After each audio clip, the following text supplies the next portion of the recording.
यह कहानी है ब्लैक एडम की, जो शक्ति, त्याग और बदले की गहरी दास्तान सुनाती है। फिल्म का सबसे त्रासदीपूर्ण क्षण तब आता है जब एक एक करके सभी नायक गिरते जाते हैं। बिजली की तलवार टूट जाती है, सागर के राजा का चेहरा उड़ा दिया जाता है, बैटमैन आसमान से गिर पड़ता है और सुपरमैन को जोरदार मुक्का पड़ता है। लेकिन अचानक एडम के हाथ नीले हो जाते हैं।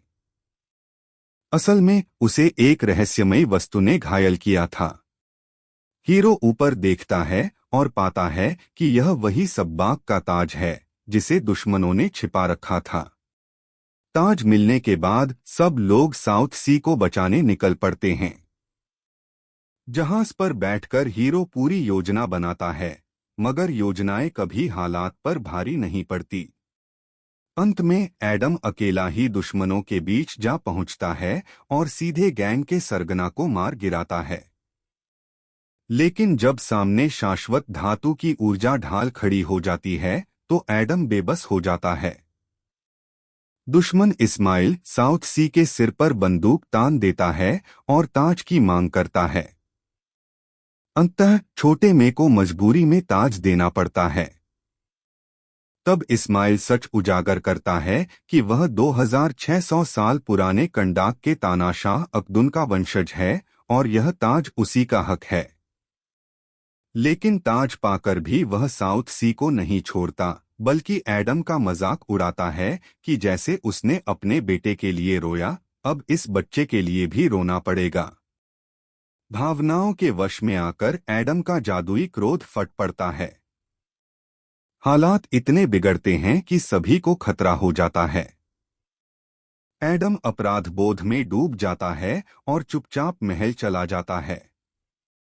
वहां वह हीरो को सच्चाई बताता है। असल में चुना गया शख्स एडम नहीं, बल्कि उसका बेटा हुरोत था।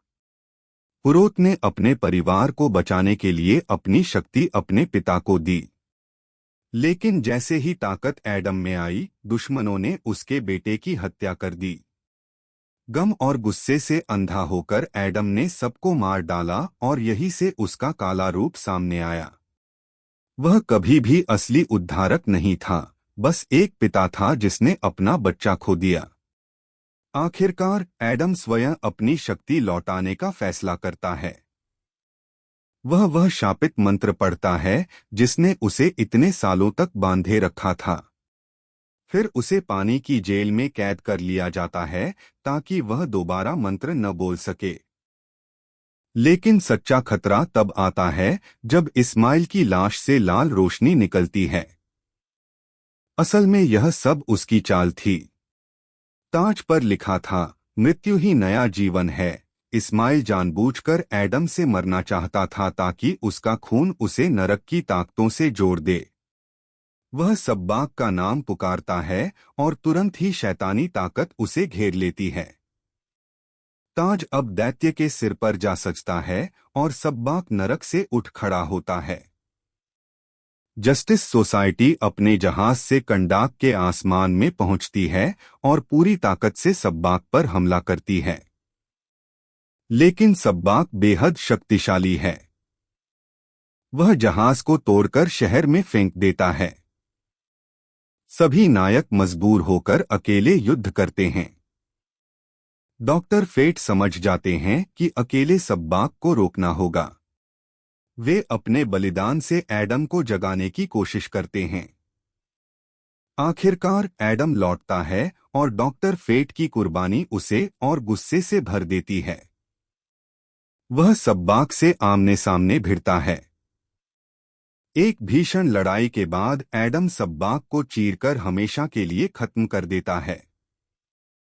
कंडाक को एक नया रक्षक मिल जाता है। लेकिन कहानी यहीं खत्म नहीं होती। एडम की ताकत और उसकी आजादी से दुनिया डरने लगती है। अमांडा वॉलर सामने आती है और चेतावनी देती है, कंडाक अब तुम्हारी जेल है। अगर तुम यहां से बाहर कदम रखोगे तो जिंदा नहीं बचोगे। एडम चुनौती भरे अंदाज में कहता है, मुझे इस ग्रह पर कोई नहीं रोक सकता। जिस पर अमांडा कहती है, जरूरत पड़ी तो मैं किसी और ग्रह से भी लोगों को बुला लूंगी। यानी कि ब्लैक एडम की असली जंग अभी बाकी है।